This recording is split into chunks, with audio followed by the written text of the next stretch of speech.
එන්න මාත් එක්ක දවල්ට අද උයන්න. අද මං ඌරු මස් එකක් හදලා පිපිඤ්ඤා මාළුවක් හදලා දඹල බෙදුමක් හදන්නයි යන්නේ.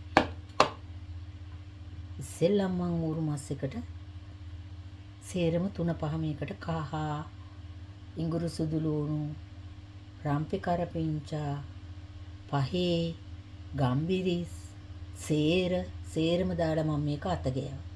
දැන් අම්මාත් එක්ක උයන්න. දැන් මගේ ඌරු මස් එක මං ලිපේ තිබ්බා. දැන් ඕක හොඳට ඉදෙන්න අරින්න.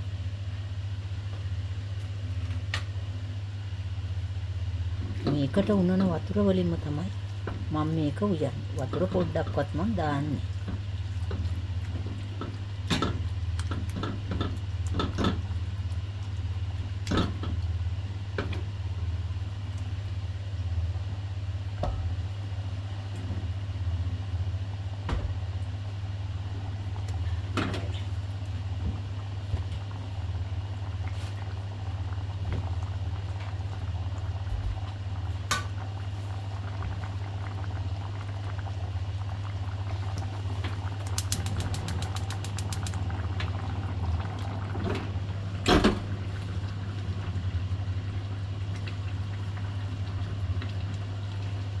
Adusinag, patitag, dusinag, patitag.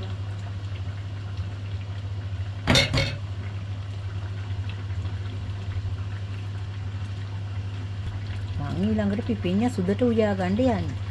වාජනයක් ලිපේ තියලා පිපිඤ්ඤා ටික දාලා මං ඒකට වතුර ටිකක් දානවා පිපිඤ්ඤා ටික තැම්බේ.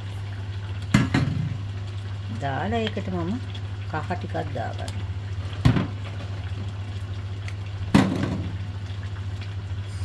සූදුරු කොත්තමල්ලි ටිකක් දාගන්න.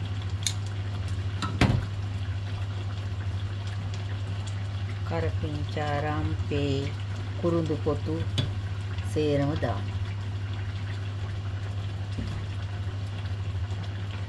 ලුණු ටිකකුත් දාලා මේක හොඳට කලවම් කරලා මේක තැම්බෙන්න තියෙනවා.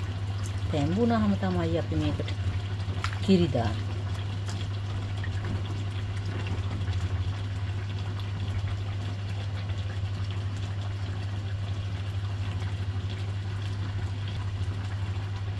ලුණු ටිකකුත් දාගන්න.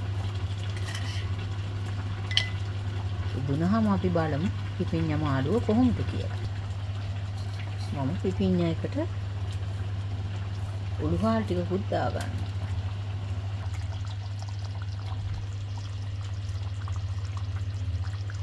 දැන් අපේ ඌරු මස් එක ඉදිලා ඉවරයි.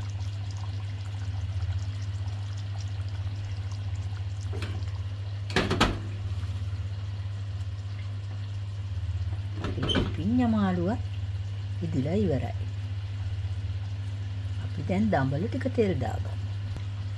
මම වාජනයක් ලිපේ තියලා තෙල් ටිකක් දාගන්න.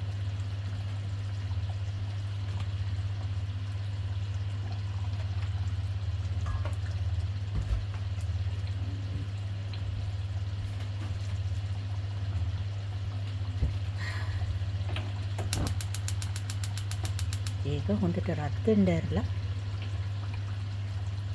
මම ඒකට ලුණු ටිකක් දාගන්න.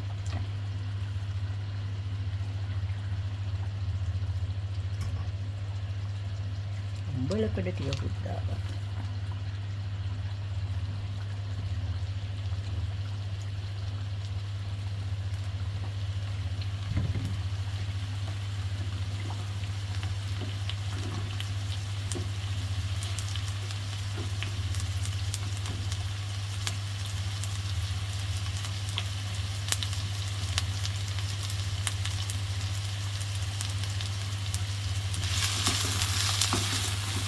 මේක හොඳට තෙලින් ටිකක් බැදින් දැරලා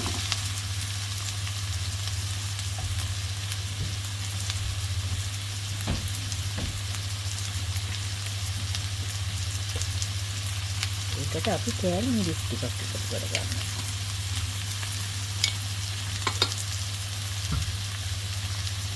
මම මේ දඹල එකට කහයි ලුණුයි දාලා තියෙන්නේ. මම මේක දානවා මේ ලුණු බැදින උඩට. දාලා හොඳට ඒක කලවම් කරලා අපි වහලා තියෙනවා. යම් තන්ටෙන් දුනහම අපි ගන්න කොළ පාටට තිබුණාම ලස්සනයි. ඒ වගේම රසයි ගුණයි. අපි හදලා ඉවර වුණාම බලමුකෝ. මේ බලන්න අපි උයාගත්තු ඌරු මස් මාළුව. මේ තියෙන්නේ අපි පිපිඤ්ඤා මාළුව කිරට උයාගත්තු. මේ තියෙන්නේ අපේ දඹල බෙදුම. හරිම ලස්සනට තියෙනව නේද? කොළ පාටට. උඹලකඩ දාලා හොඳට හැදුයි. හරිම රසයි. මේ අපේ දවල් කෑම.